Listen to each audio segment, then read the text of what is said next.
皆さんこんにちは。今日は田んぼの水がどこから来るのか、それと畳と梅の話です。ぜひ楽しんでみてください。散歩をしていたら田んぼに水が入ってきていました。この水がどこから来ているのか気になりませんか？ここは開いていません。向こうの方から水が入ってきていそうです。見に行ってみましょう。あの穴はこの田んぼに水を入れるところですね。さっきの田んぼはあそこから水が入るんですね。水は上の田んぼから下の田んぼに流れてきます。ここは草が生えています。今年は田んぼにしないのかもしれません。でも、ここまで水が来てますね。この田んぼを通して下の田んぼに水を送るんだと思います。2箇所水の動きが見えます。上の水がここを通ってここから地面の下を通ってこの田んぼに流れています。あそこに保育園の子たちがいます。農業の体験に来たんだと思います。こっちの田んぼは水が入っています。ということはもうすぐ田植えです。田植えというのは田んぼに稲を植えることです。稲にお米ができます。こんなに狭い場所も田んぼにするんですね。水が流れています。この水は川に流れますが、パイプに入っています。このパイプの先に何があるのか見に行ってみましょう。あそこまで続いてますね。ここの階段から行けそうです。パイプの終わりに水が溜まっています。これがここに出てきています。ここからこの辺の田んぼに水を流していそうです。では、さっきの橋に戻ります。今度は川の横を登っていってみます。あっちの田んぼはあそこから水を入れますよね。その水はどこから来ているんでしょうか。見に行ってみましょう。山の中に立っているあの白いもの、何だと思いますか？前にあそこに行った動画があるので、ぜひ見てみてください。公園でグランドゴルフをしている人たちがいます。グランドゴルフはシニアに人気のあるスポーツです。この橋を渡ります。この田んぼはここから水が来ています。そしてこの水が下の田んぼに流れていきそうですね。道が濡れています。こっちも前は田んぼだったんだと思います。今は誰も使っていません。日本で農業をしているのは主にシニアの人たちです。年を取ったり病気になったりして農業ができなくなると田んぼや畑がこうなってしまいます。今こういう土地が増えています。道に出ました。水路を追いかけましょう。ここで水の流れが見えなくなって道の反対側の水路に出てきていました。そのまま下に流れていきます。ここにも別の流れが来ています。これはここを通ってあそこから来てますね。これは多分川を渡ってすぐに見た水路だと思います。この田んぼがさっき川の向こうから見た田んぼです。カラスが何か食べましたよ。何を食べたんでしょうね。この田んぼの水はさっき見た水路から来てますね。この袋をどかすとこの地面の下を通ってさっきの田んぼに水が行きます。うまくできてますね。さて、この動画はその6日後、6月1日に撮りました。同じ場所に来てみました。こうやって水位を上げてるんですね。ここにも板が入るようになっています。ここもそうですね。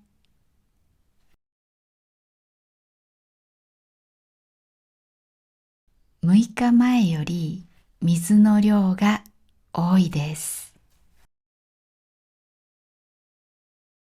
この田んぼは田植えの準備が終わっています。こっちは田植えが終わってますね。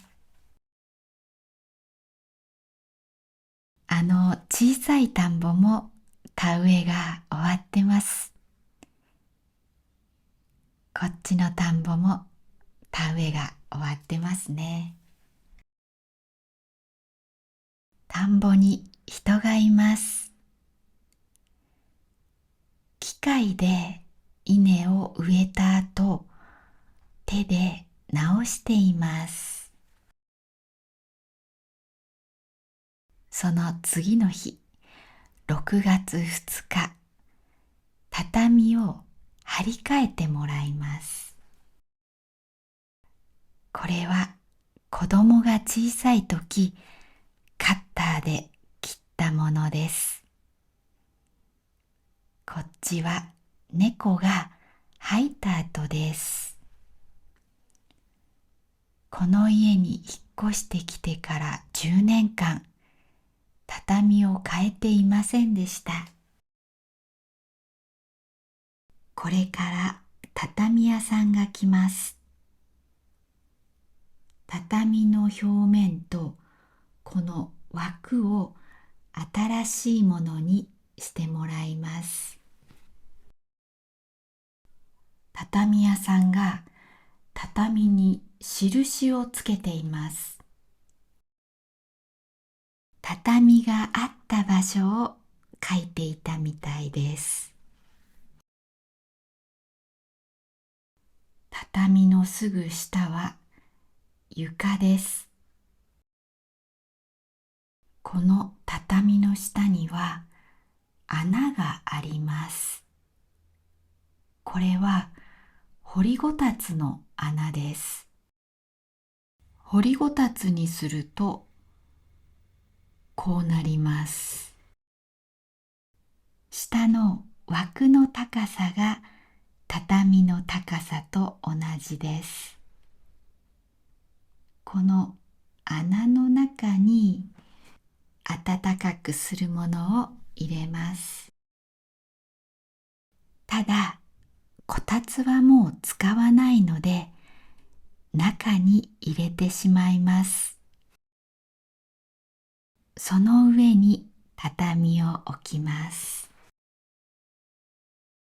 あとその台所で使ってる包丁で、切れないのがあればサービスで研がさせていただきますんで。本当ですか？はい。包丁を研ぐとよく切れるようになります。畳屋さんが包丁を研いでくれると聞いてびっくりしました。床に隙間があるのはわざとなんだそうです。家が悪くならないように、風がよく通るように隙間が空いているんだそうです。でもそれで冬はとっても寒いです。畳屋さんが掃除機をかけてくれました。10年間畳を動かしていなかったので汚いですね。畳がなくなって黒がびっくりしてるみたいです。匂いを嗅いでいます。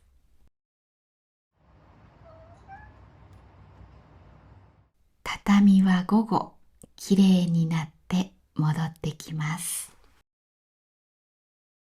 ここは床を外せるようになっていました。下は土です。今から梅ジュースを作ります。これが梅です。まずは洗います。梅を2キロ洗いました。梅のここを取ります。全部取り終わったので水気を拭きます。少し濡れています。これが水気です。その後少し乾かします。では作りましょう。必要なのは瓶と氷砂糖です。最初に氷砂糖を入れます。そして梅を入れます。それからまた氷砂糖を入れます。そして梅を入れます。これを繰り返します。最後に氷砂糖を入れて終わりです。3週間後ぐらいから飲めます。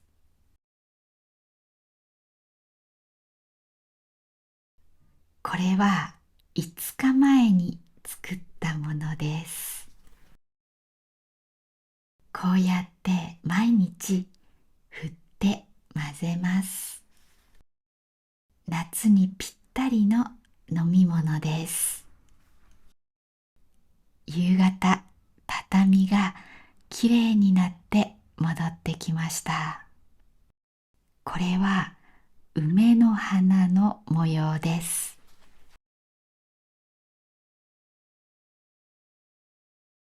最後に高さを調整してくれました。これはゴミではありません。QR コードが書いてあります。そのサイトに行くと、畳を作った人が見れます。畳とお揃いのバッグをもらいました。お揃いというのは、色や模様が同じものです。黒も新しい畳が気に入ったみたいです。畳がきれいになって本当に嬉しいです。カイさん、スーパーサンクスをありがとうございました。感謝しております。Lastly, let me share a comment with you. It's from Vincent さん。I was in Japan in April, and yes, the little things you have in Japan that are overlooked are special to others because it's not even seen in the country. I'm still a beginner in Japanese and love to learn more. Thank you for this listening practice. I may not know anything at the moment, but picking up some words here and there, listening to your dinner talk with your friend Aki-san warms my heart. Thank you, Vincent-san. I'm so glad to hear that. Many beginners have said that my videos have expanded their vocabulary. There are already lots of videos on my channel, so please feel free to check them out. I'm sure your Japanese will improve. For everyone watching, I really hope you take the time to watch this video. However, many people commented that the audio was too low. For this video, I tried speaking up more. What do you think? Was it loud enough? I hope it was okay. I really want to help Japanese learners improve their Japanese, and I like you to speak with confidence. That's why I created a course to help you improve your pronunciation, rhythm, pitch accent, and intonation. If you want to feel more confident when speaking with Japanese people, please check out my subscription course. You can find the link in the description. Thank you so much for watching to the end, hitting the like button and sharing it with your friends. Have a great day everyone, and see you in the next video. またね。